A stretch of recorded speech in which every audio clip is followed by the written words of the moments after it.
Feel Foden, Cole Palmer, no Adam Wharton. Backline থেকে বাদ পড়ছে অভিজ্ঞ হ্যারি ম্যাগুয়ার, লুক শো এবং ট্রেন্ট আলেকজান্ডার আর্নল্ডের প্লেয়াররা।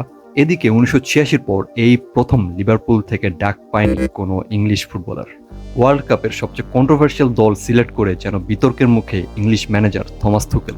এই কাজটা থমাস থুকেল কেন করলেন এটার এক্স্যাক্ট অ্যান্সার পাওয়া খুবই কঠিন, বাট তুমি যদি ইংল্যান্ড স্কোয়াডটাকে একটু ভালো করে লক্ষ্য করো তাহলে বুঝতে পারবো থমাস থুকেল ভার্সেটাইল প্লেয়ারদেরকে ছেড়ে একটা ফিক্স পজিশনে খেলতে থাকা প্লেয়ারদের উপর বেশি গুরুত্ব রাখছে এই বিশ্বকাপে।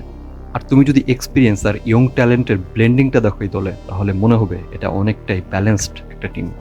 আর টিপিক্যালি থমাস তুকেল একজন জার্মান স্কুল ফুটবল ম্যানেজার, এবং তার দলে টেকনিক্যালের চেয়ে ওয়ার্ক হর্স প্লেয়ারগুলোকে বেশি প্রয়োজন। আর থমাস তুকেল এই কাজটাই করছে। তিনি ওইসব প্লেয়ারকে সিলেক্ট করছে যারা তার সিস্টেমে ভালো করার অ্যাবিলিটি রাখে। আর আমার মনে হয় এই কাজটার ফলে থমাস তুকেল অলরেডি ব্রিটিশ মিডিয়ার যে ওভার হাইপ সেটা অলরেডি সরাই ফেলছে।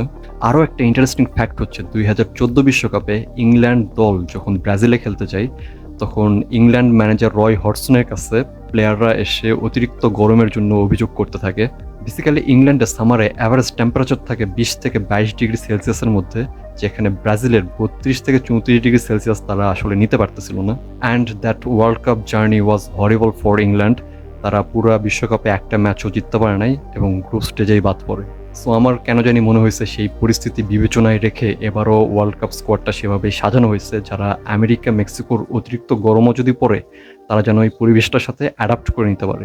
আর ঠিক এই একটা রিজনই হইতে পারে ইনফর্ম জেরার্ড বোয়েন বা ফোডেন পালমারকে রেখে মাদুয়েকে সিলেক্ট করা, এবং ইনফর্ম লুক শো লুইস হলকে বাদ দিয়ে ডিজেট স্পেন্সকে দলে ইনক্লুড করা।